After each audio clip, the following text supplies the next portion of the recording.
여러분, 사람의 운명이란 것이 참으로 기구하답니다. 혀가 꼬여 말 한마디 제대로 못하는 벙어리 머슴이 있었습니다. 온 마을 사람들이 그를 비웃고 조롱했지요.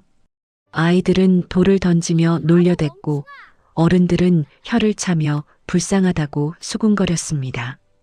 그런데 말입니다. 이 벙어리 머슴에게 칼을 들이댄 자객들이 비명을 지르며 바닥을 기게 됩니다. 4명의 자객이 순식간에 제압당하고 살려달라고 빌었지요. 대체 무슨 일이 벌어진 걸까요? 과연 그들이 무엇을 보았길래 귀신이라도 본 듯 벌벌 떨었던 것일까요? 이야기 시작 전에 구독과 좋아요를 꼭 눌러주시고 지금 듣고 계신 지역을 댓글로 남겨주시면 가족 모두에게 건강과 행복이 깃들기를 기원하겠습니다. 그럼 이야기 시작하겠습니다.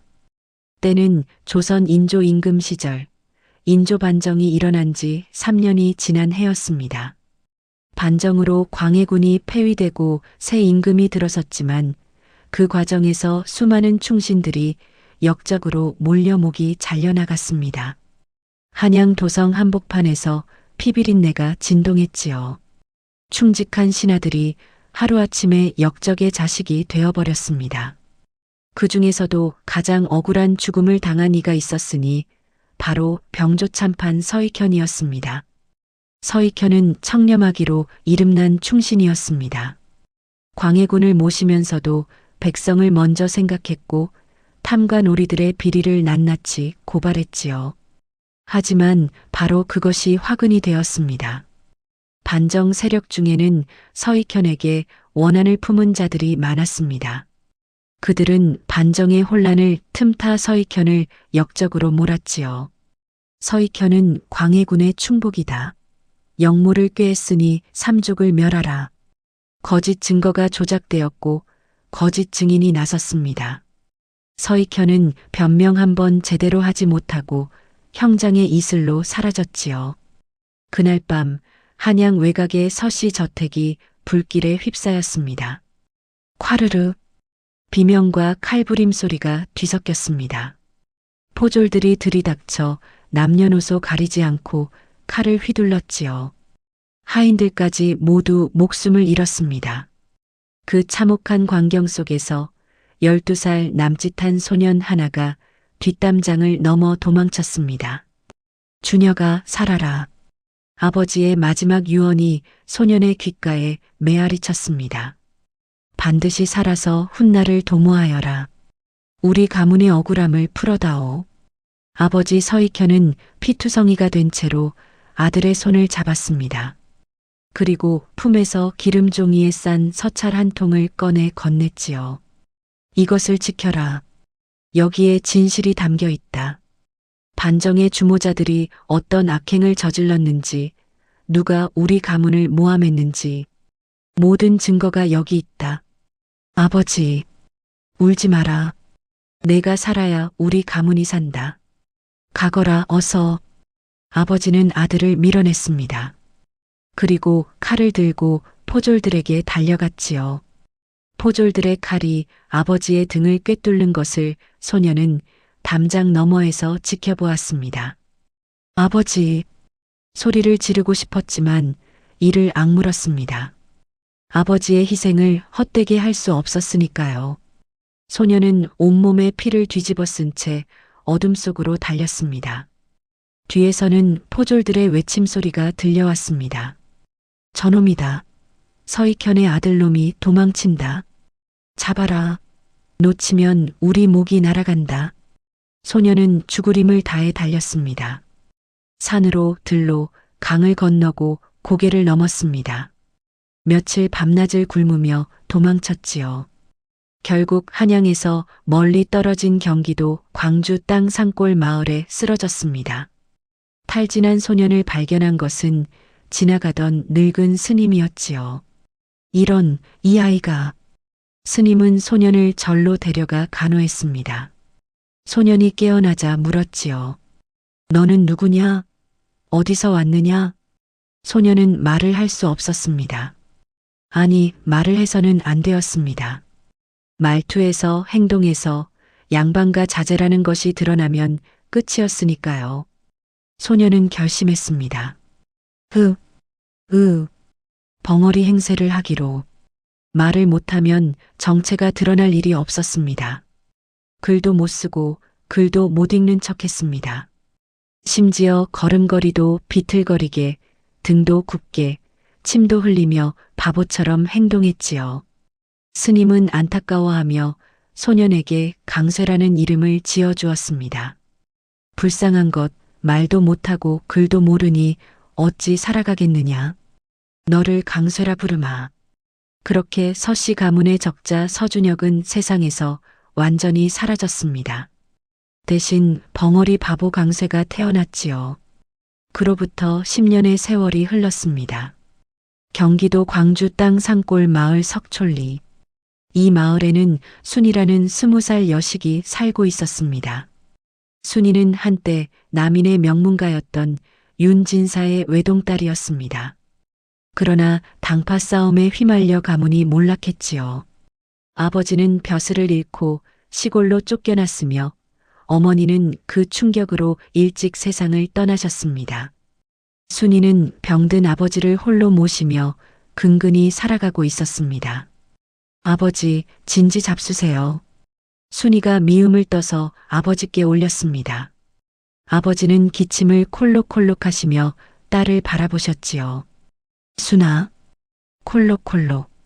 내가 고생이 많구나. 이 아비가 무능하여. 아버지, 그런 말씀 마세요. 곧 나으실 거예요. 하지만 아버지의 병은 점점 깊어만 갔습니다. 약값은 갈수록 늘어났고 빚은 눈덩이처럼 불어났지요. 순이는 약값을 마련하기 위해 품팔이를 했습니다. 새벽같이 일어나 남의 집 빨래를 해주고 낮에는 밭일을 거들었지요. 밤에는 바느질을 하며 손가락에 피멍이 들도록 일했습니다. 그래도 빚은 줄어들지 않았습니다. 고리대금의 이자가 무서운 속도로 불어났으니까요. 그러던 어느 날 마을에 이 좌수가 찾아왔습니다. 이 좌수, 이자는 반정 공신의 하수인으로 마을에서 고리대금을 하며 백성들을 착취하는 자였습니다. 반정 당시 서익현을 역적으로 고발하여 포상을 받았고 그 덕에 출세한 자이기도 했지요. 물론 순인의 가족은 그 사실을 몰랐습니다. 이 좌수가 서익현을 죽음으로 몬장본인 중 하나라는 것을. 윤진사 빚이 이제 100냥이 넘었네. 이 좌수는 방에 떡하니 앉아 비릿한 웃음을 지었습니다. 이걸 언제 다 갚으려나? 이대로 가다가는 이 집도 논도 밭도 다 내놔야 할 판이네. 조금만 더 기다려 주시오. 윤진사는 떨리는 목소리로 애원했습니다. 이 좌수는 코웃음을 쳤지요. 기다려달라. 내가 자선사업가인 줄 아나? 흥. 그러다 이 좌수의 눈이 순이에게 멈추었습니다. 허나, 내게 좋은 생각이 있네. 무슨 생각이요? 자네 딸을 우리 마을 떨거지 강쇠에게 시집 보내게. 그러면 빚은 모두 없던 일로 하지. 순간 방 안의 공기가 얼어붙었습니다. 강쇠라니요? 순이의 얼굴이 창백하게 질렸습니다. 마을에서 가장 유명한 벙어리 바보가 아니던가요? 석촌리 사람들은 강쇠를 보면 모두 혀를 찼습니다. 아이고, 저 불쌍한 것. 멀쩡하게 생겨가지고는. 강쇠는 늘 입을 벌린 채 침을 흘리며 하고 알아들을 수 없는 소리만 냈습니다. 걸음걸이도 비틀거렸고 등은 굽어 있었으며 힘을 쓰지 못해 나무 한 짐도 제대로 지지 못했지요. 20살이 넘은 장정이었지만 5살 아이만도 못하다는 평가를 받았습니다. 마을 아이들이 강쇠에게 돌을 던지며 벙어리야, 말 좀 해봐라 하고 놀려대면 강쇠는 진흙탕에 넘어져도 그저 하며 웃기만 할 뿐이었습니다. 그런 자에게 제 딸을. 윤진사는 믿을 수 없다는 표정을 지었습니다. 싫다는 건가? 이 좌수의 눈빛이 차갑게 변했습니다. 그러면 내일 당장 이 집을 비우게. 빚을 못 갚으면 관가에 고발하겠네. 알다시피 빚 못 갚으면 노비로 팔려가는 수도 있지. 그것은 윤진사는 말을 잇지 못했습니다. 순이는 아버지의 떨리는 손을 보았습니다. 그리고 이 자수의 비열한 눈빛을 보았지요. 왜 하필 강쇠인가? 순이는 의문이 들었습니다. 이 자수가 굳이 자신을 벙어리 바보에게 시집 보내려는 이유가 무엇일까? 그것은 나중에야 알게 되는 일이었습니다. 이 자수는 요즘 들어 밤잠을 설치고 있었습니다. 한양에서 암행어사가 내려온다는 소문이 돌았기 때문이지요. 이 자수의 품속에는 검은 보자기에 싼 두툼한 장부가 있었습니다. 그것은 반정 당시 충신들의 재산을 빼앗아 횡령한 기록, 고리대금으로 백성들을 착취한 기록, 그리고 서익현을 역적으로 몬 증거들이 담긴 장부였지요. 이 장부가 발각되면 이 자수는 목숨을 잃을 터였습니다. 내 집에 숨기면 위험해. 암행어사가 들이닥치면 제일 먼저 내 집부터 뒤질 게 뻔하지. 이 자수는 궁리 끝에 묘한 생각을 해냈습니다. 등잔 밑이 어둡다고 했다. 저 쓰러져가는 벙어리 놈의 움막에 장부를 숨기면 누가 알겠나? 집주인이 천하의 바보천치니 장부를 봐도 그게 뭔지 알 리가 없지. 그래서 강쇠에게 색시를 얻어주는 척하며 강쇠의 움막에 드나들 구실을 만든 것이었습니다. 게다가 혹시 장부가 발각되어도 바보 강쇠놈이 훔친 거라고 뒤집어 씌우면 그만이야. 완벽한 계획이지. 이 자수는 혼자 비열하게 웃었습니다. 결국 윤진사는 이 자수의 제안을 받아들일 수밖에 없었습니다. 순아, 미안하다. 아버지는 눈물을 흘리셨습니다. 순이도 울었지요. 하지만 다른 방법이 없었습니다. 노비로 팔려가느니 차라리 시집을 가는 편이 나았습니다. 설령 그 상대가 벙어리 바보라 할지라도 혼례 날이 다가왔습니다. 마을 사람들은 혀를 차며 수군거렸습니다. 남인 명문가 규수가 벙어리에게 시집을 가다니 참으로 기막힌 일이로세. 하늘도 무심하시지. 저 예쁜 아가씨가 저 바보하고 산다니 참 세상 불공평하구먼. 혼례는 초라하기 짝이 없었습니다. 축하해주는 이도 없고 잔칫 음식이라곤 식은 떡 몇 조각이 전부였지요. 순이는 낡은 붉은 치마 저고리를 입고 가마에 올랐지만 연지곤지 바른 볼 위로 하염없이 눈물만 흘러내렸습니다. 신랑 강쇠는 여전히 침을 흘리며 비틀거렸습니다. 헤헤. 순이는 눈물 너머로 신랑을 바라보았습니다. 강쇠의 얼굴은 멍하니 풀려 있었고 눈초리는 초점을 잃은 듯 흐리멍덩했지요. 이 사람과 평생을 살아야 한다니 순이는 가슴이 무너지는 것 같았습니다. 이 자수는 먼 발치에서 혼례를 지켜보며 비릿한 미소를 지었습니다. 그리고 사람들이 혼례에 정신이 팔린 틈을 타 강쇠의 움막으로 스며들었지요. 여기다. 이 자수는 썩은 석가래 틈 깊숙한 곳에 검은 보자기에 싼 장부를 밀어 넣었습니다. 완벽해. 이제 암행어사가 와도 두렵지 않아. 참으로 사악한 계산이었습니다. 번역 노을이 핏빛처럼 붉게 물들 무렵 순이는 비틀거리는 걸음의 낯선 서방을 따라 움막으로 향했습니다. 강쇠의 움막은 정말 보잘것없었습니다. 지붕은 군데군데 새고 벽은 바람이 숭숭 들어왔지요. 마루도 없고 방은 딱 하나뿐이었습니다. 헤헤. 강쇠는 순이를 움막 안으로 안내하며 여전히 침을 흘렸습니다. 초라한 움막 안에 촛불이 켜졌습니다. 순이는 붉은 족두리를 쓴 채 방바닥에 앉아 있었습니다. 손은 떨렸고 가슴은 두근거렸지요. 무슨 일이 벌어질까? 이 바보가 나한테 무슨 짓을 할까? 두려웠습니다. 하지만 도망칠 수도 없었습니다. 삐걱. 문이 열리며 강쇠가 들어왔습니다. 여전히 입을 벌린 채 침을 흘리는 모습이었습니다. 순이는 두 눈을 질끈 감았습니다. 무슨 일이 벌어져도 받아들이자고 마음먹었지요. 그런데 이상했습니다. 강쇠의 발소리가 갑자기 멈췄습니다. 그리고 묘한 정적이 흘렀습니다. 순이가 조심스럽게 눈을 떠보았습니다. 강쇠는 문 앞에 서서 문틈으로 밖을 살피고 있었습니다. 그 모습이 어딘가 달랐습니다. 비틀거리던 자세가 아니라 마치 사냥감을 노리는 맹수처럼 조심스럽고 날렵했지요. 강쇠가 천천히 방문을 걸어 잠갔습니다. 철커덕. 순이의 심장이 쿵쾅거렸습니다. 왜 문을 잠그는 거지? 강쇠가 천천히 돌아섰습니다. 그 순간 순이는 숨이 멎을 것만 같았습니다. 강쇠의 눈빛이 완전히 달라져 있었습니다. 해벌쭉한 표정은 온데간데 없었습니다. 대신 예리하고 깊은 눈빛이 촛불에 반짝였지요. 마치 칼날 같은 눈빛. 그동안 한 번도 본 적 없는 차갑고 날카로운 눈빛이었습니다. 강쇠는 굽어있던 등을 천천히 폈습니다. 펴지는 등과 함께 그의 키가 훌쩍 커 보였습니다.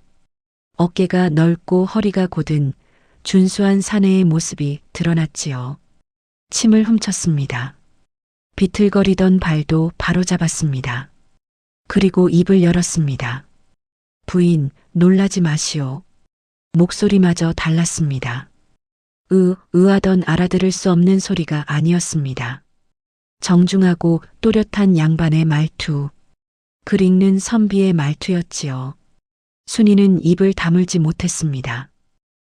저는 대체 제 이름은 서준혁입니다. 남자가 차분하게 말을 이었습니다. 10년 전 반정 때 역적으로 몰려 멸문당한 병조참판 서익현의 아들이지요. 서익현. 그 이름을 순이도 들어본 적이 있었습니다. 반정 때 억울하게 죽임을 당한 충신. 역적의 누명을 쓰고 삼족이 멸해진 비운의 명신. 그분의 아들이 살아 있었다고? 게다가 그가 바로 눈앞에 이 벙어리 바보? 순이의 머릿속이 하얗게 변했습니다. 그럴 리가. 10년 전에 서씨 가문은 모두 죽임을 당했습니다. 저만 빼고요. 준혁은 담담하게 말했습니다. 저는 아버지의 도움으로 겨우 도망쳤습니다. 그리고 살기 위해 벙어리 행세를 해야 했지요. 벙어리 행세를요? 예.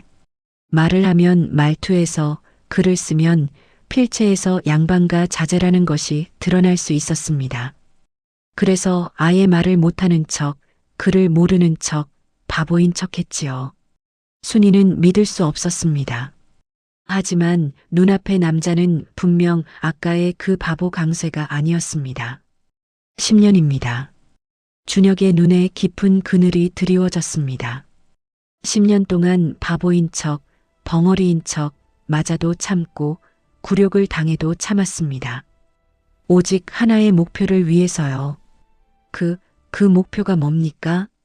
복수입니다. 준혁의 눈빛이 차갑게 빛났습니다. 우리 가문을 역적으로 몰아 죽인 자들에게 반드시 복수할 것입니다. 그리고 아버지의 억울함을 세상에 밝힐 것입니다. 순이는 한참 동안 말을 잇지 못했습니다. 이 사람이 10년을 바보인 척하며 살았다고? 돌에 맞고 조롱당하고 짐승만도 못한 대우를 받으면서 오직 복수를 위해? 순이는 준혁의 손을 보았습니다. 거칠고 굳은 살이 박힌 손이었지만 손가락은 길고 곧았습니다. 글을 쓰던 손, 검을 잡던 손임이 분명했지요. 부인께 부탁이 있습니다. 준혁이 순이를 똑바로 바라보았습니다. 저와 함께 이 거짓 연기를 계속해 주시겠습니까? 연기라니요? 낮에는 벙어리 강쇠의 아내로, 밤에는 저의 진정한 동반자로 말입니다. 순이는 한참 동안 말이 없었습니다. 갑자기 이런 말을 들으니 머릿속이 혼란스러웠습니다. 하지만 한편으로는 이상하게도 두려움이 사라지고 있었지요. 만약 제가 거부한다면요? 그래도 상관없습니다. 준혁이 담담하게 대답했습니다.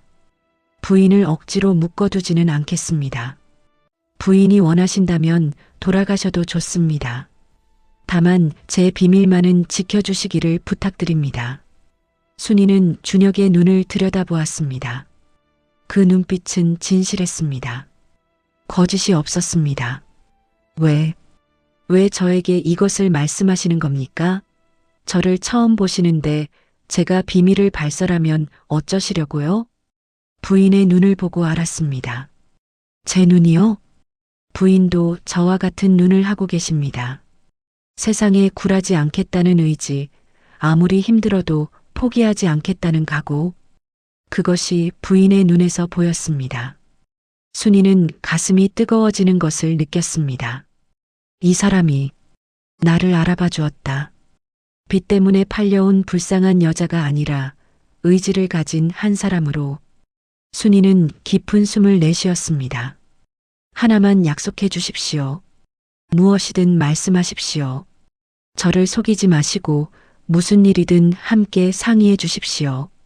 그러면 저도 서방님을 돕겠습니다. 준혁의 눈가에 미세한 떨림이 스쳤습니다. 10년 만에 처음으로 누군가가 자신의 편이 되어준 것입니다. 감사합니다, 부인. 준혁이 깊이 절을 했습니다. 반드시 부인을 지켜드리겠습니다. 다음 날 새벽, 순이는 부엌에 나가 정화수를 떠놓고 기도를 올렸습니다. 마음이 너무나 혼란스러웠기 때문이지요. 조항신님, 소녀가 어찌해야 할지 알려주소서. 그런데 이상한 일이 벌어졌습니다. 맑은 정화수가 서서히 붉게 변하기 시작한 것이었습니다. 마치 피가 섞인 것처럼 말입니다. 순이가 깜짝 놀라 뒤로 물러섰습니다. 바로 그때 마을의 늙은 무당이 대문 앞을 지나가다 멈춰 섰습니다. 이 집에 무슨 기운이 이리도 센가? 무당은 순이를 바라보며 신비로운 눈빛으로 말했습니다. 부인 집에는 용이 있구려. 용이라니요? 조심하시게. 용은 때로는 비를 내려 만물을 살리지만 때로는 폭풍을 일으켜 모든 것을 쓸어버리기도 하니 부인은 그 용과 함께 하늘로 올라갈 수도 있고 함께 깊은 바다로 떨어질 수도 있소. 무당은 그 말을 남기고 호련히 사라졌습니다. 순이는 그제야 깨달았습니다. 자신이 평범한 인생을 살 수 없게 되었다는 사실을. 해가 뜨면 강쇠는 다시 벙어리가 되었습니다. 마을을 걸어 다닐 때면 침을 흘리고 비틀거리고 눈초리는 풀려 있었지요. 누가 봐도 완벽한 바보였습니다. 마을 아이들이 또 돌을 던졌습니다. 벙어리야, 말 좀 해봐. 바보다 바보. 강쇠는 돌에 맞아 넘어져도 그저 하며 웃기만 했습니다. 순이는 그런 강쇠의 손을 잡고 일으켜 세웠습니다. 얘들아, 그러지 마라. 우리 서방님은 아무 잘못도 없지 않느냐? 마을 아낙네들이 비웃었습니다. 저 명문가 아가씨가 참으로 불쌍도 하지. 벙어리 바보한테 시집와서 저게 무슨 고생이야.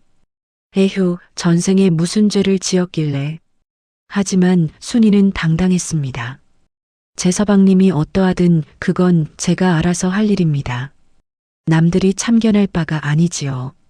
순이의 기계에 아낙네들은 입을 다물었습니다.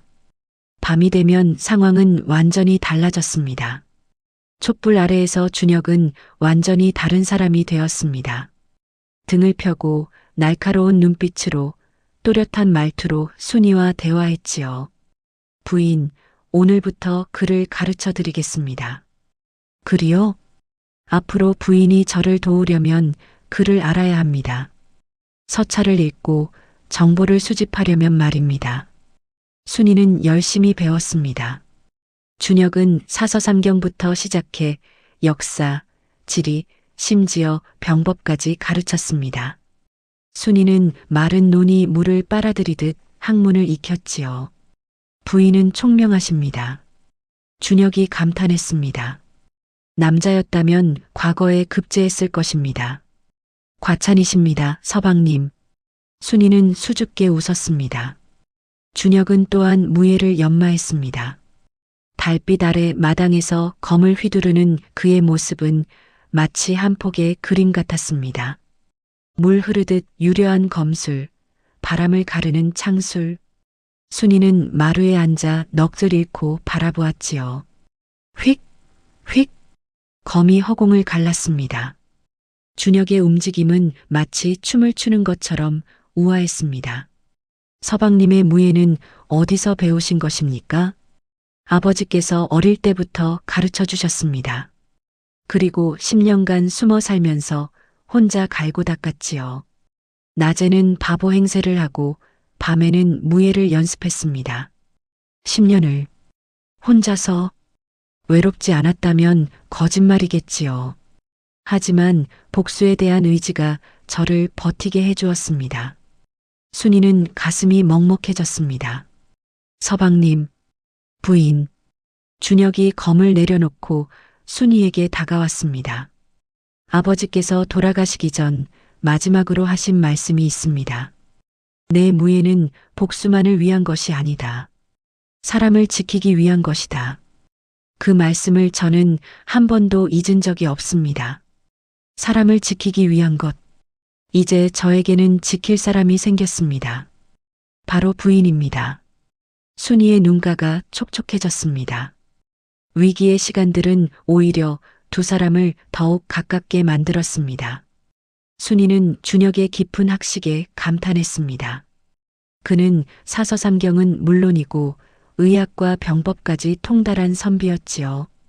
무엇보다 그의 올곧은 성품이 순이의 마음을 움직였습니다. 준혁 역시 순이의 강인함에 마음이 끌렸습니다. 순이는 어려운 처지에서도 절대 좌절하지 않았고 남편을 지키기 위해 용감하게 나섰지요. 어느 날 밤 두 사람은 달빛 아래 마당에 나란히 앉았습니다. 부인. 네, 서방님. 제가 처음 부인을 봤을 때 놀랐습니다. 무엇이 그리 놀라우셨습니까? 부인의 눈빛이 저와 같았습니다. 세상에 굴하지 않겠다는 의지가 보였지요. 그래서 부인에게 진실을 말할 수 있었습니다. 순이는 수줍게 미소 지었습니다. 서방님, 저 역시 서방님을 보며 깨달았습니다. 무엇을요? 진정한 양반은 신분이 아니라 품격으로 정해진다는 것을요. 서방님은 비록 벙어리 머슴 행세를 하고 계시지만 그 마음만큼은 누구보다 고결하십니다. 두 사람의 손이 자연스럽게 맞닿았습니다. 밤하늘의 별들이 축복이라도 하듯 더욱 밝게 빛났지요. 부인, 이 모든 일이 끝나면 제대로 된 혼례를 올려드리겠습니다. 그런 것은 중요하지 않습니다. 서방님과 함께 있는 것만으로도 충분합니다. 준혁은 순이를 조심스럽게 끌어안았습니다. 두 사람의 마음은 이미 진정한 부부가 되어 있었습니다. 비록 바보와 그 아내라는 가면을 쓰고 있었지만 그 아래 숨겨진 사랑은 누구보다 뜨거웠지요. 봄바람이 부드럽게 불어왔고 달빛은 두 사람을 따뜻하게 비추었습니다. 며칠이 지났습니다. 어느 날 오후 낡은 갓을 쓰고 괴나리 보찜을 맨 낯선 과객 하나가 마을 어귀를 지나갔습니다. 멍하니 앉아있던 강쇠의 눈빛이 순간 달라졌습니다. 그는 비틀거리는 척하며 과객 쪽으로 달려갔지요. 강쇠가 과객의 도포 자락을 붙잡고 늘어졌습니다. 과객은 귀찮다는 듯 강쇠를 밀쳐내는 신용을 했지요. 에이, 뭐야? 이거 놓지 못할까? 사람들 눈에는 그저 바보가 행인에게 달라붙어 허둥대는 모습처럼 보였을 뿐이었습니다.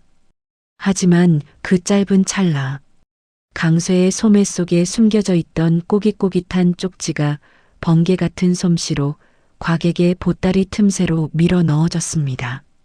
과객은 아주 잠깐 강쇠와 눈을 맞추며 미세하게 고개를 끄덕였습니다. 그리고 짐짓 화난 목소리로 소리쳤지요. 재수 없으려니 원.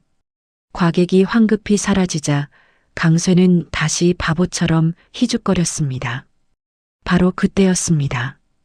길가에 서 있던 늙은 무당이 이 모든 광경을 지켜보고 있었습니다. 강쇠가 허수아비처럼 침을 흘리는 순간 무당은 보았습니다. 그 흐리멍덩한 눈 뒤에 숨겨진 서슬퍼런 칼날 같은 눈빛을. 무당은 나직이 중얼거렸습니다. 용이 벙어리 탈을 쓰고 있구나. 언젠가 저 용이 하늘로 올라갈 날이 오겠지. 하지만 무당의 그 말을 들은 사람은 아무도 없었습니다. 이 좌수는 강쇠의 움막에 숨겨둔 장부가 신경 쓰였습니다. 며칠에 한 번씩 하인을 보내 살피게 했지요. 그런데 이상한 일이 벌어졌습니다. 대감마님, 이상합니다. 하인이 돌아와 보고했습니다. 분명 석갈의 왼쪽에 숨겨뒀는데 장부가 오른쪽으로 옮겨져 있습니다. 뭐라고? 이 좌수의 눈이 휘둥그레졌습니다. 누가 건드렸단 말이냐? 모르겠습니다. 혹시 쥐가 옮긴 게 아닐까요? 쥐가 장부를 옮긴다고? 말도 안 되는 소리. 이 좌수는 불안해지기 시작했습니다. 순간 강쇠가 정말로 벙어리 바보가 맞는지 의심이 들었던 것입니다. 저놈을 감시하라. 밤낮으로 말이다. 이 좌수의 하인들이 강쇠의 움막 주변을 맴돌기 시작했습니다. 준혁은 이를 눈치채고 순이에게 말했습니다. 부인, 위험한 시기입니다. 당분간은 밤에도 제가 벙어리 행세를 철저히 해야 할 것 같습니다. 예, 서방님. 조심하세요. 순이도 더욱 조심스럽게 행동했습니다. 낮에는 바보 남편을 돌보는 불쌍한 아내 역할을 완벽하게 연기했지요. 며칠 뒤 이 좌수가 직접 움막으로 찾아왔습니다. 강쇠 이놈. 이 좌수가 버럭 소리쳤습니다. 내가 내 창고에서 쌀을 훔쳤다며? 아니. 강쇠는 바들바들 떨며 뒷걸음질 쳤습니다. 물론 이 좌수가 일부러 누명을 씌운 것이었지요. 강쇠가 정말 바보인지 시험해 보려는 것이었습니다. 이놈이 아직도 발뺌을 하는구나. 당장 곤장을 쳐라. 하인들이 강쇠를 끌어다 묶고 곤장을 치기 시작했습니다. 퍽! 보통 사람이라면 참을 수 없는 고통이었습니다. 준혁은 이를 악물었습니다. 무공을 쓰면 단번에 이들을 제압할 수 있었습니다. 하지만 그러는 순간 정체가 드러나고 그동안의 10년 계획이 수포로 돌아갈 것이었지요. 아파. 준혁은 끝까지 벙어리 연기를 했습니다. 등이 피투성이가 되어서도 흐리멍덩한 눈을 유지했지요. 순이는 그 광경을 지켜보며 눈물을 흘렸습니다. 당장이라도 달려가고 싶었지만 그러면 남편의 희생이 헛되이 될 것이었습니다. 좌수 어르신, 제발 그만하십시오. 순이가 무릎을 꿇고 애원했습니다. 우리 서방님은 정말 아무것도 모릅니다. 제발 살려주십시오. 이 좌수는 곤장을 멈추게 하고 강쇠를 유심히 살폈습니다. 진짜 바보가 맞는 것 같은데. 아무리 때려도 반응이 똑같잖아. 이 좌수는 고개를 끄덕였습니다. 알았네. 이번만은 봐주지. 하지만 다음에 또 이런 일이 생기면 그때는 가만두지 않을 것이네. 준혁은 반쯤 죽은 채로 집으로 돌아왔습니다. 순이는 온 밤을 새워 남편의 상처를 치료했지요. 서방님. 순이의 눈물이 준혁의 상처 위로 떨어졌습니다. 괜찮습니다, 부인. 준혁이 힘겹게 눈을 떴습니다. 이 정도 고통은 아무것도 아닙니다. 우리 가문이 당한 억울함에 비하면 말입니다. 서방님, 이러다가 정말로. 부인. 준혁이 순이의 손을 잡았습니다. 저는 10년을 참았습니다. 조금만 더 참으면 됩니다. 반드시 복수할 것입니다. 순이는 그제야 깨달았습니다. 준혁이 얼마나 큰 복수심을 품고 있는지를. 밤이 깊어갈수록 준혁의 상처에서 피가 계속 흘렀습니다. 순이는 약초를 상처에 바르기 위해 준혁의 옷을 벗겼지요. 그때였습니다. 준혁의 속옷 안쪽에 기름종이로 싼 무언가가 숨겨져 있는 것이 보였습니다. 순이는 조심스럽게 그것을 꺼냈습니다. 펼쳐보니 낡은 서찰이었습니다. 거기에는 여러 사람의 이름과 혈서가 적혀 있었지요. 이것은 서찰의 내용은 충격적이었습니다. 인조반정 당시 광해군을 모시던 충신들을 역적으로 몰아넣은 것이 반정 세력의 조작극이었다는 증거들이 빼곡히 적혀 있었던 것입니다. 누가 거짓 증거를 만들었는지, 누가 거짓 증언을 했는지 모든 것이 기록되어 있었지요. 그리고 그 명단 중에 이 좌수의 이름도 있었습니다. 그때 준혁이 신음하며 눈을 떴습니다. 부인, 그것을... 서방님, 이게 대체 무엇입니까? 순이의 목소리는 떨렸습니다. 준혁은 힘겹게 입을 열었지요. 제 아버지께서 마지막 순간에 건네주신 것입니다. 훗날 반정의 진실을 밝힐 수 있는 유일한 증거입니다. 그렇다면 서방님께서는... 예, 저는 복수를 준비하고 있습니다.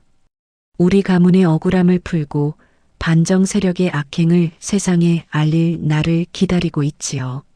순이는 서찰을 다시 기름종이에 싸며 조심스럽게 물었습니다. 그렇다면 이 좌수도... 이 좌수는 당시 아버지를 역적으로 고발하여 죽음에 이르게 한 자들 중 하나입니다.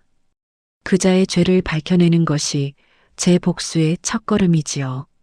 순이는 깊은 숨을 내쉬었습니다. 서방님, 저에게도 할 수 있는 일이 있다면 말씀해 주십시오. 저도 서방님의 복수를 돕고 싶습니다. 준혁은 순이의 손을 꼭 잡았습니다. 고맙습니다, 부인. 부인이 있어 제게 큰 힘이 됩니다. 그날 밤 두 사람은 복수의 계획을 함께 세우기 시작했습니다. 순이는 더 이상 숨죽여 울지 않았습니다. 대신 냉철하게 생각하기 시작했지요. 서방님의 원수를 갚으려면 증거가 더 필요합니다. 이 좌수의 악행을 낱낱이 밝혀낼 증거 말입니다. 다음 날부터 순이는 마을 아낙네들과 친분을 쌓기 시작했습니다. 바느질을 도와주고 아픈 아이들을 돌봐주며 신뢰를 얻었지요. 순이 마님은 참으로 착하시구려. 바보 남편 만나서 고생인데도 저렇게 인심이 좋으시니. 아낙네들의 입에서 자연스럽게 이 좌수 집안의 이야기가 흘러나왔습니다. 순이는 귀를 기울이며 하나하나 기억했습니다. 이 좌수댁 하인이 말하더라. 요즘 좌수 어르신이 밤마다 장부를 태운다고. 장부를요? 아마도 보여주면 안 되는 것들이겠지. 고리대금으로 백성들을 쥐어짠 기록 말이야.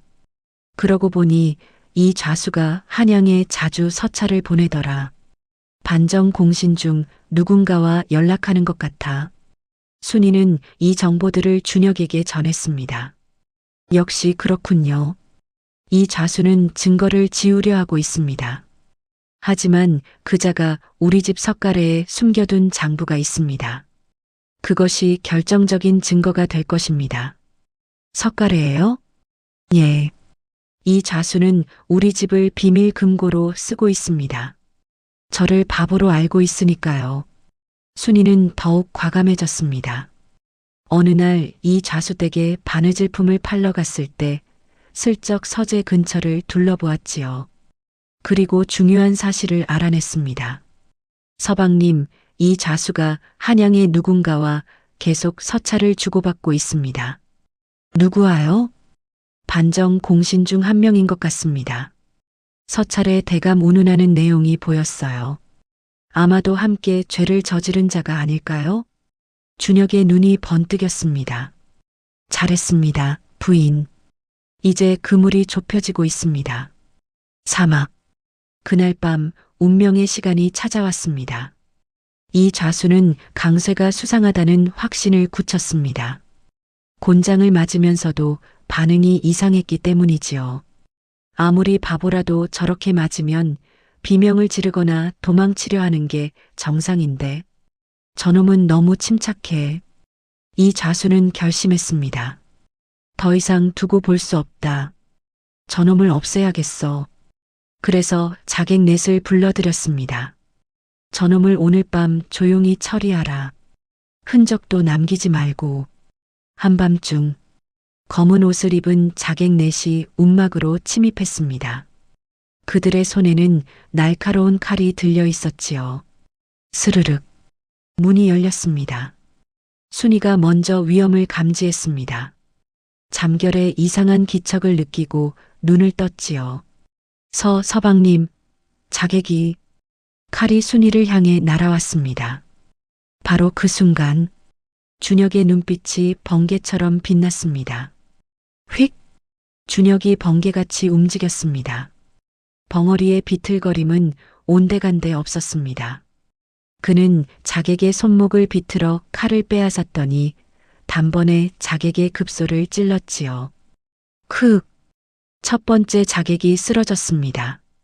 두 번째 자객이 덤벼들었습니다. 하지만 준혁의 발차기가 그의 턱을 강타했지요. 자객은 비명도 지르지 못하고 나가 떨어졌습니다. 세 번째 자객이 순이를 인질로 잡으려 했습니다. 움직이면 인연을. 하지만 준혁이 더 빨랐습니다. 휙! 벽에 걸려있던 낫을 집어던졌습니다. 낫이 정확히 자객의 어깨를 꿰뚫었지요. 아! 네 번째 자객이 도망치려 했습니다. 준혁이 쏜살같이 달려가 그의 뒤통수를 쳤습니다. 자객은 그 자리에서 기절했지요. 순식간에 4명의 자객이 모두 쓰러졌습니다. 걸린 시간은 채 1분도 되지 않았습니다. 순이는 눈앞의 광경을 믿을 수 없었습니다. 서방님, 남편의 무공이 이토록 대단할 줄은 몰랐습니다. 4명의 자객을 순식간에 제압하다니. 부인, 괜찮으십니까? 준혁이 다급하게 순이에게 달려왔습니다. 순이는 고개를 끄덕였지만 곧 깨달았지요. 서방님, 이제 정체를 숨길 수 없게 되었습니다. 알고 있습니다. 자객이 돌아가지 않으면 이 좌수가 의심할 것입니다. 준혁은 이를 악물었습니다. 이제 더 이상 벙어리 행세를 할 수 없게 되었습니다. 하지만 아직 완전히 준비가 되지 않았습니다. 어떻게 하시겠습니까? 일단 자객들을 산속에 숨기고 도망친 것처럼 꾸밉시다. 며칠만 더 시간을 버는 겁니다. 순이와 준혁은 밤새 자객들을 처리하고 흔적을 지웠습니다. 새벽이 밝았습니다. 하지만 이 좌수의 의심은 더욱 깊어졌습니다. 자객들이 돌아오지 않았다고? 예, 좌수 어르신. 아무 소식이 없습니다. 이상하군. 분명히 바보 하나 처리하는 건 쉬운 일인데. 이 좌수는 직접 하인들을 이끌고 움막으로 갔습니다. 강쇠 이놈, 나와라. 강쇠는 여전히 멍한 표정으로 움막에서 나왔습니다. 이 좌수는 움막 안을 샅샅이 뒤졌지만 자객의 흔적은 없었습니다. 피도 칼도 아무것도. 이상하군. 분명히 보냈는데. 이 좌수는 의심스러운 눈으로 강쇠를 바라보았습니다. 혹시 어젯밤에 누가 찾아오지 않았느냐? 몰라. 강쇠는 고개를 흔들며 침을 흘렸습니다. 이 좌수는 한참을 노려보다가 돌아갔습니다. 하지만 그날 저녁, 이 좌수의 하인 하나가 산속에서 피 묻은 천 조각을 발견했습니다. 좌수 어르신, 이것 좀 보십시오. 이 좌수의 얼굴이 굳어졌습니다. 저놈이다. 저 벙어리 놈이 내 사람들을 해친 것이다. 이 좌수는 급히 한양으로 전가를 보냈습니다. 그리고 다음 날 광군 수십 명이 마을로 들이닥쳤습니다. 역적의 잔당이 이 마을에 숨어 있다. 강쇠를 잡아라. 마을 사람들이 모두 모여들었습니다. 그들은 충격에 빠졌지요. 강쇠가 역적이라고? 그럴 리가 없어. 저 순한 벙어리가? 이 자수가 소리쳤습니다. 저놈은 벙어리가 아니다. 10년 전 반정 때 멸문당한 서익현의 아들이다. 역적의 자손이 여기 숨어 있었던 것이다. 광군들이 움막을 포위했습니다. 준혁과 순이는 완전히 고립되었습니다. 움막 안에서 준혁은 칼을 움켜쥐었습니다. 서방님, 어찌하시겠습니까? 순이가 물었습니다.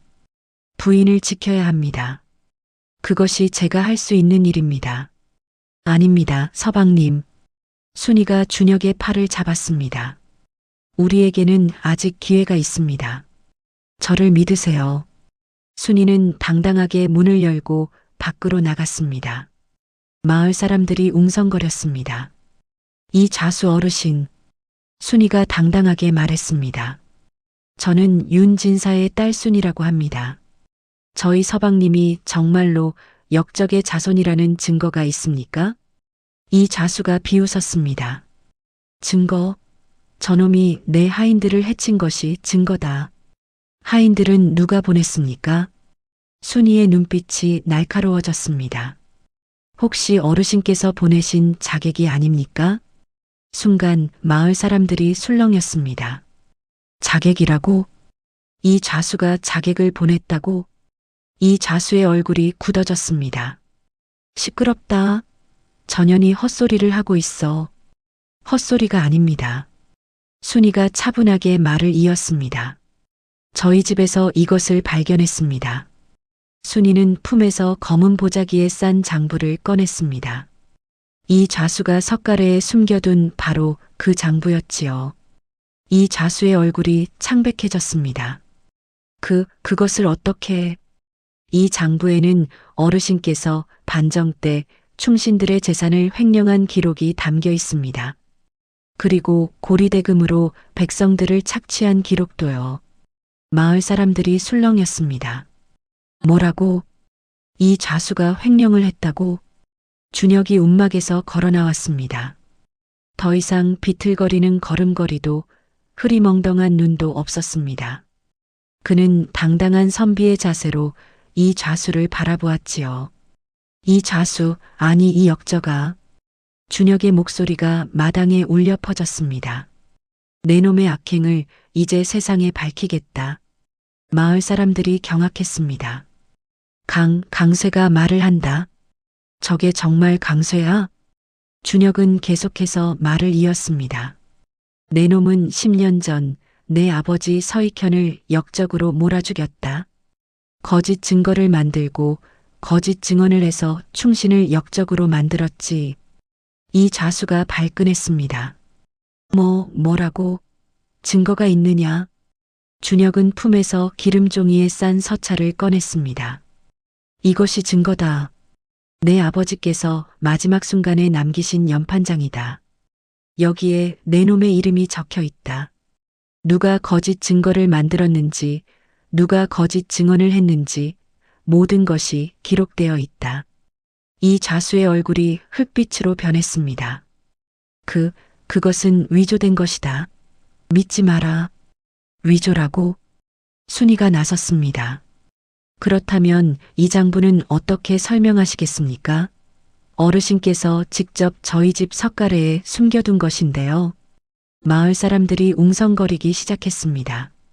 그러고 보니 이상하긴 하네. 강쇠가 먼저 공격할 리가 없지 않나? 이 자수가 우리한테 빌려준 돈 이자도 너무 높았어. 맞아. 내 돈도 빚 때문에 빼앗겼잖아. 여론이 돌아가기 시작했습니다. 이 자수는 궁지에 몰렸습니다. 광군들도 동요하기 시작했지요. 그때 이 자수가 품에서 비수를 꺼내 순이를 향해 달려들었습니다. 이 계집년이 모든 것을 망쳤어. 준혁의 눈빛이 번개처럼 빛났습니다. 부인을 건드리지 마라. 준혁이 움직였습니다. 그의 몸놀림은 마치 학이 춤을 추는 듯 유려했습니다. 발을 구르고 몸을 돌리고 손을 휘두르는 모든 동작이 하나의 춤처럼 보였지요. 광군 하나가 칼을 휘둘렀습니다. 하지만 준혁은 가볍게 피하며 그의 손목을 쳤지요. 칼이 땅에 떨어졌습니다. 또 다른 광군이 덤벼들었습니다. 준혁의 발차기가 그의 가슴을 강타했습니다. 광군은 비명을 지르며 나가 떨어졌지요. 저게 정말 강쇠란 말인가? 저런 무술을 본 적이 없네.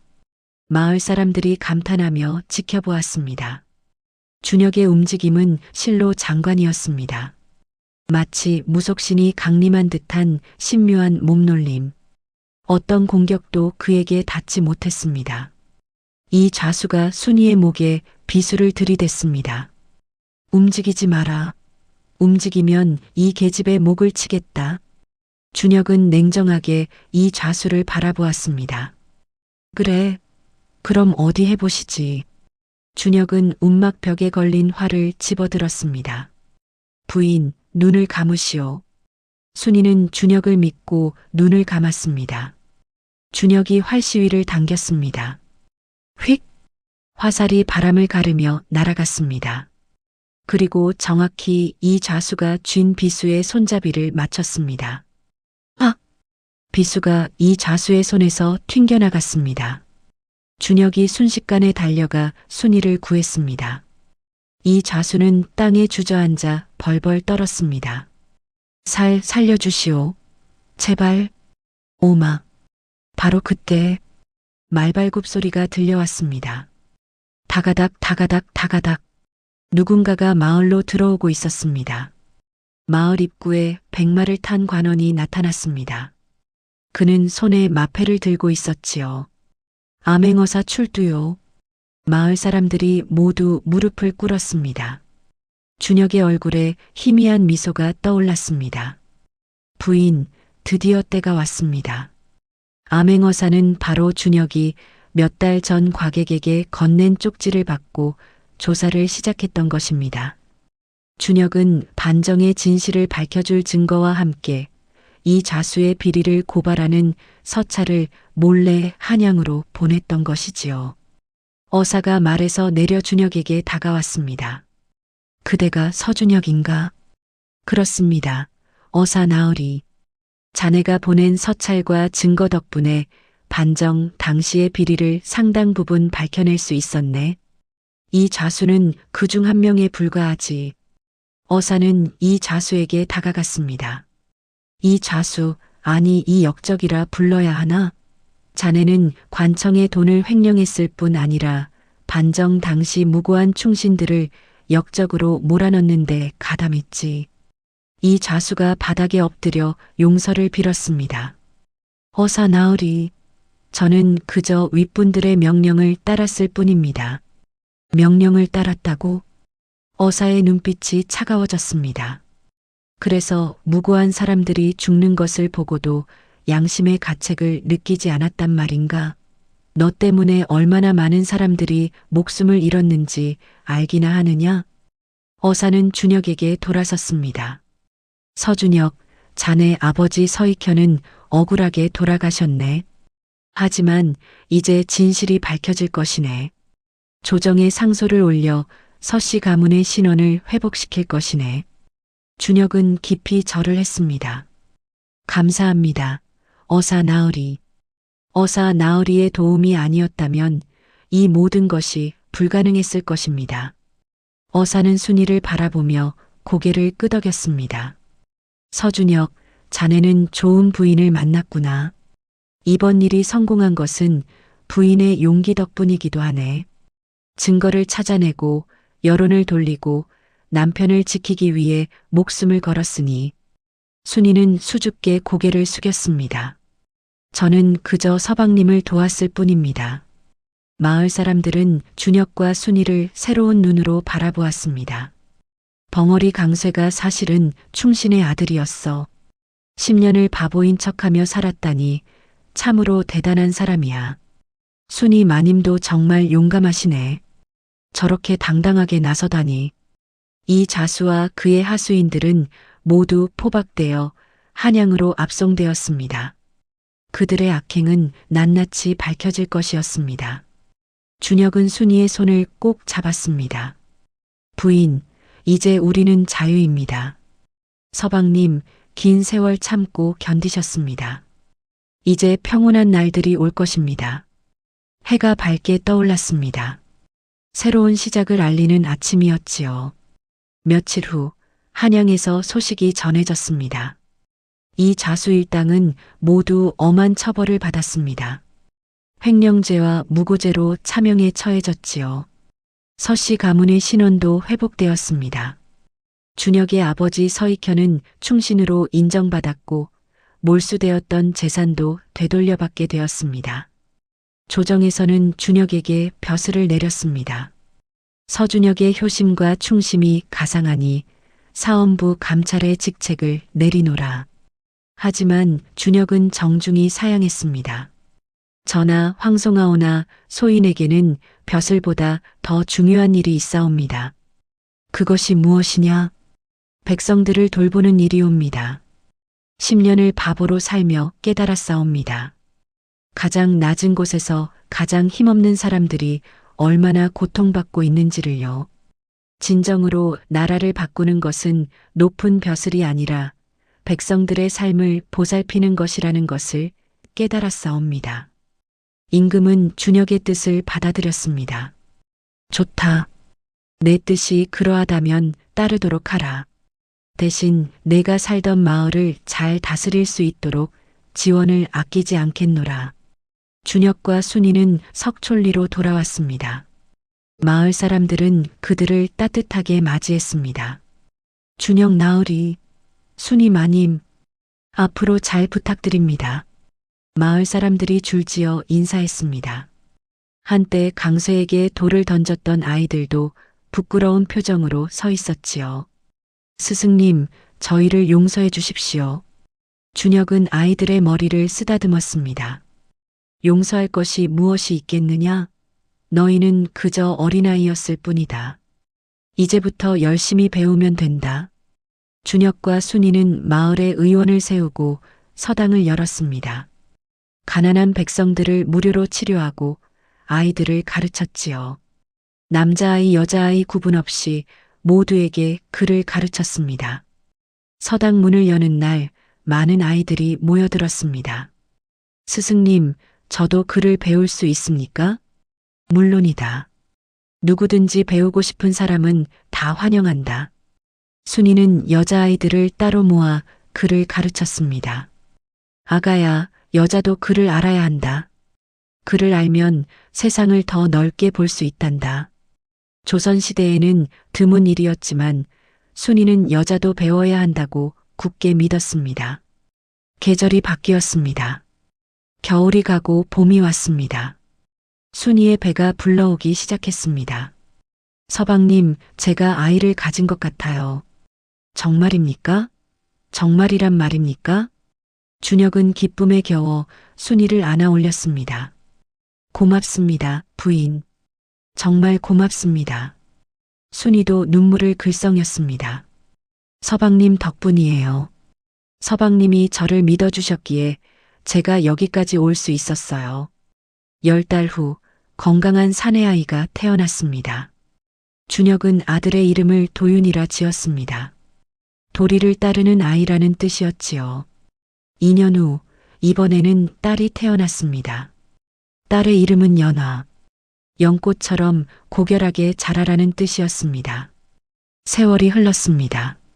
준혁과 순이의 서당과 의원은 인근에서 가장 훌륭한 곳으로 소문이 났습니다. 먼 곳에서도 배우러 오고 치료받으러 왔지요. 어느 봄날 늙은 무당이 다시 마을을 지나가다 서당에 들렀습니다. 오호, 용이 드디어 하늘로 올랐구려. 준혁은 무당에게 정중히 인사했습니다. 어르신, 그때 말씀 덕분에 정신을 차릴 수 있었습니다. 용은 때로는 비를 내려 만물을 살리지만 때로는 폭풍을 일으켜 모든 것을 쓸어버린다고 하셨지요. 허허, 기억하고 있었구나. 무당이 빙그레 웃었습니다. 하지만 그건 자네 스스로 선택한 길이었어. 자네는 폭풍 대신 비를 내리는 용이 되기로 했지. 복수 대신 치유를, 증오 대신 사랑을 선택했어. 무당은 순이를 바라보며 미소 지었습니다. 그리고 자네는 용을 길들인 게 아니라 용과 함께 하늘을 나는 법을 배웠구려. 그것이 진정한 현명함이지. 저녁이 되자 준혁과 순이는 서당 마당에 나란히 앉았습니다. 아이들의 웃음소리가 들려왔습니다. 도윤이와 연아가 마당에서 뛰어놀고 있었지요. 부인, 행복하십니까? 서방님과 함께라면 어디서든 행복합니다. 저도 마찬가지입니다. 화려한 한양 대신 이곳을 선택한 것을 단 한 번도 후회한 적이 없습니다. 마을 사람들은 여전히 준혁을 강쇠라 부르기도 했습니다. 하지만 이제는 조롱이 아니라 친근함이 담긴 호칭이었지요. 강쇠 스승님, 저기 순이 마님도 계시네. 준혁과 순이는 손을 맞잡고 웃었습니다. 아버지, 어머니, 도윤이와 연아가 뛰어왔습니다. 오늘 서당에서 뭘 배웠니? 저요, 천자문 다 외웠어요. 나도요. 나도 다 외웠어요. 잘했다, 잘했어. 준혁은 아이들을 안아 올렸습니다. 순이가 아이들의 머리를 쓰다듬었지요. 우리 아이들, 참 훌륭하구나. 준혁은 가족을 바라보며 생각했습니다.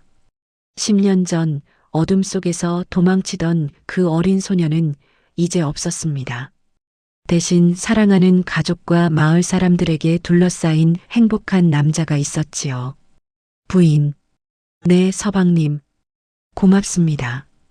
저와 함께 해주셔서 저야말로 고맙습니다, 서방님.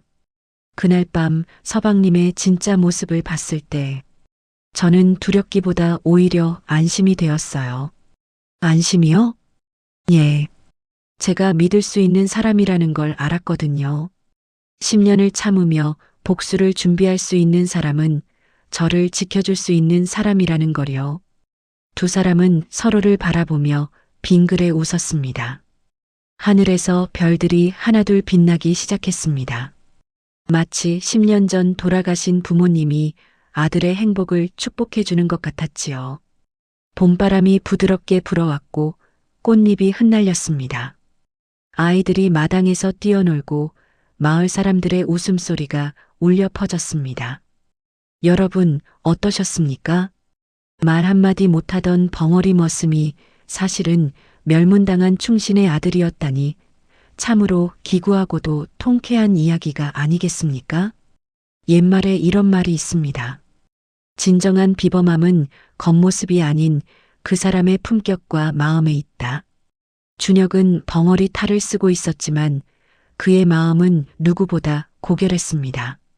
순이는 몰락한 양반가의 딸로 벙어리 바보에게 팔려온 처지였지만 그녀의 용기는 그 어떤 무사보다 강했지요. 그리고 무엇보다 중요한 것은 진실은 언젠가 반드시 밝혀진다는 것입니다. 아무리 오랜 세월이 흘러도 아무리 깊이 숨겨도 진실은 결국 세상에 드러나게 됩니다. 10년이 걸렸지만 준혁은 아버지의 억울함을 풀고 가문의 명예를 되찾았습니다. 또한 복수보다 더 중요한 것이 있다는 것도 이 이야기는 가르쳐 줍니다. 준혁은 원수를 갚은 뒤 높은 벼슬 대신 백성을 돌보는 길을 선택했습니다. 증오 대신 사랑을, 복수 대신 치유를 선택한 것이지요. 그것이 진정한 승리입니다. 여러분도 힘든 일이 있을 때 오늘 이야기를 떠올려 보시기 바랍니다. 지금은 힘들어도 언젠가는 반드시 밝은 날이 올 것입니다. 그리고 진정한 사랑은 어떤 시련도 이겨냅니다. 순이와 준혁처럼 서로를 믿고 의지한다면 어떤 어려움도 헤쳐나갈 수 있습니다. 오늘 이야기는 여기까지입니다. 재미있게 들으셨다면 복채는 구독과 좋아요로 받겠습니다. 저는 더 재미나고 감동적인 야단 보따리 챙겨서 다음에 또 찾아오겠습니다. 늘 건강하시고 행복하십시오.